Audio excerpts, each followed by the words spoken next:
ইসকনের যেই কয়জন সদস্য আছে, আরে বাংলার মুসলমানেরা যদি প্রস্তাব করে দেয়, এই ইসকন ভেসে গঙ্গার জলে তারা নিমজ্জিত হয়ে যাবে, ঠিক কিনা?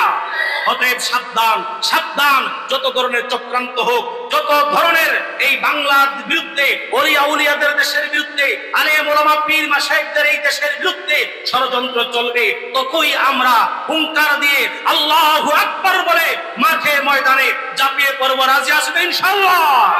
আল্লাহ তাআলা কবুল করুক, সকলে বলে আমিন। বর্তমানে ফিতনা ফাসাদের জমানায় আমরা অনেক নানামুখী ষড়যন্ত্রে লিপ্ত, নানামুখী ষড়যন্ত্রে লিপ্ত। বর্তমান সময়ে আমরা এও দেখতে পাই, আমাদের দেশের হক্কানি আলেম ওলামাদেরকে জেল জুলুম নির্যাতন করা হয়েছে, হাইকোর্ট থেকে রায় দেওয়া হয়েছে, রিমান্ডে নেওয়া হয়েছে। বাংলার মুসলমান কোনদিন কখনো হাইকোর্টের রায়কে অমান্য করে নাই।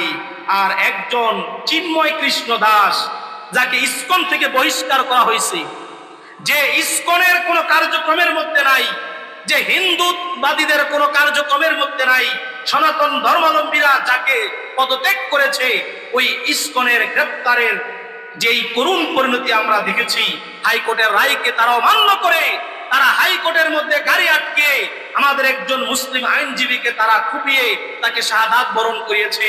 বাংলার মুসলমান, এখনো সময় আছে, সাবধান হয়ে যেতে হবে, এখনো মনে আছে, সাবধান হয়ে যেতে হবে। মনে রাখবেন, এক সময় এই বাংলার জমিনে নাটক করে মাথার মধ্যে পাগড়ি টুপি দিয়ে জঙ্গি নাটক খেলা হয়েছিল এই মুসলমানদের ঈমান নষ্ট করার জন্য, মুসলমানদেরকে বহির্বিশ্বে তাদেরকে কলঙ্ক দেওয়ার জন্য। এখন নতুন করে ষড়যন্ত্র চলতেছে এই ইসকনের মাধ্যমে, কি বলে ঠিক কিনা? ইসকনের যেই কয়জন সদস্য আছে, আরে বাংলার মুসলমানেরা যদি প্রস্তাব করে দেয়, এই ইসকন ভেসে গঙ্গার জলে তারা নিমজ্জিত হয়ে যাবে, ঠিক কিনা?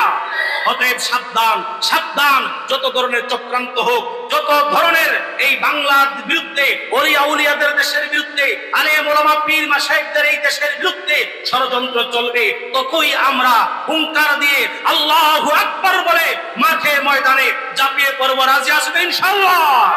আল্লাহ তাআলা কবুল করুক, সকলে বলে আমিন।